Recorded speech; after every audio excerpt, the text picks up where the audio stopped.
बड़ी खबर, दिवंगत अजित पवार की पत्नी सुनेत्रा पवार आज महाराष्ट्र के डिप्टी सीएम पद की शपथ लेंगी। शपथ ग्रहण समारोह आज शाम 5 बजे मुंबई के राजभवन में होगा। इस समारोह से पहले दोपहर 2 बजे एनसीपी अजित गुट की सेंट्रल लेजिस्लेटिव कमेटी की बैठक होगी।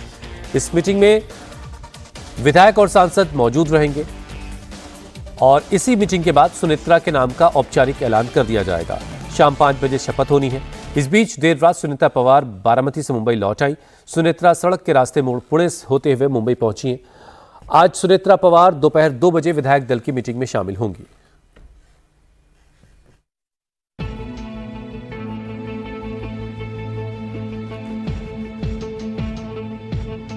परिवार पर गम की परछाई के बीच आज सुनेत्रा पवार इतिहास रचने वाली हैं। सुनेत्रा महाराष्ट्र की पहली महिला डिप्टी चीफ मिनिस्टर बनेगी।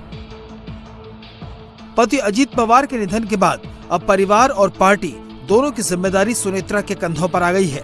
एनसीपी के अजित गुट के नेता पार्टी लाइन में कोई कंफ्यूजन नहीं रखना चाहते, इसलिए अजित पवार के निधन के 24 घंटे के अंदर ही पार्टी के सीनियर लीडर एक्टिव हो गए और शुक्रवार देर शाम इसका फैसला भी हो गया। सुनेत्रा के नाम के ऐलान से पहले अमरावती से लेकर मुंबई तक मीटिंग्स का दौर चला। कवायद शुक्रवार सुबह 11 बजे तब शुरू हुई जब एनसीपी नेता डिप्टी सीएम और विभागों की मांग को लेकर सीएम देवेंद्र फडणवीस से मिलने उनके घर वर्षा बंगले पहुंचे। इन नेताओं में प्रफुल्ल पटेल, छगन भुजबल और सुनील तटकरे शामिल थे। ये मीटिंग आधे घंटे तक चली। इसके बाद शाम 6 बजे अजित की पत्नी सुनेत्रा पवार ने नरेश अरोड़ा को राजनीतिक सलाह के लिए बारामती बुलाया। नरेश अरोड़ा अजित पवार के चुनावी रणनीतिकार थे। उनकी संस्था डिजाइन बॉक्स एनसीपी के लिए काम करती है। इस मीटिंग के बाद रात 8 बजे नरेश अरोड़ा बारामती से मुंबई के लिए रवाना हुए। इसके बाद ही खबर आई कि सुनेत्रा डिप्टी सीएम बनने के लिए राजी हो गई हैं। सीएम साहब से जो है हम लोग गए थे, प्रफुल्ल भाई, तटकरे, मैं और मुंडे, कल भी हम मिले थे उनको रात को। तो टेंटेटिवली जो है कल हो सकता है क्या सब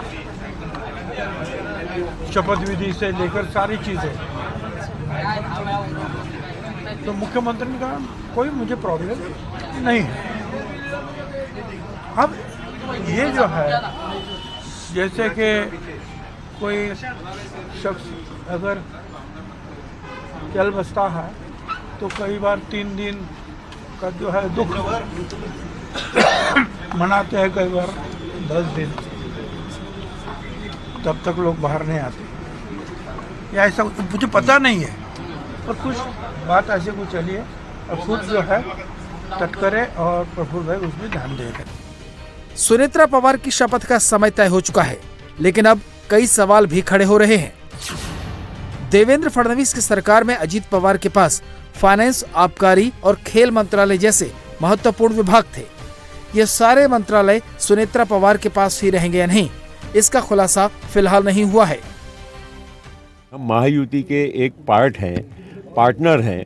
उसमें हमारे नेता अजीत दादा पवार उप मुख्यमंत्री भी थे, विधिमंडल के अध्यक्ष भी हमारे लीडर थे। तो इसलिए हमको भी योग्य निर्णय लेकर वो जगह को भरना है। ये बात करने के लिए हम मुख्यमंत्री से ये आए थे कि हम ये जल्दी से जल्दी ये प्रक्रिया पूरी करना चाहते हैं। और ये भी मैं कहना चाहूँगा, बार बार कहना चाहूँगा कि एक बार उनसे परिवार से बात तो करना पड़ेगा। सुनेत्रा पवार जी का नाम का कोई किसी को विरोध करने का सवाल ही नहीं आता है। केवल पर हम अभी सुनेत्रा पवार जी को मिले, हम बात करें, रिक्वेस्ट करें, उसके बाद मैं आपको कुछ बोलूं तो अच्छा रहेगा। जन भावना और हमारी भावना ये दोनों जोड़ेंगे तो आपको सेम मिलेगी।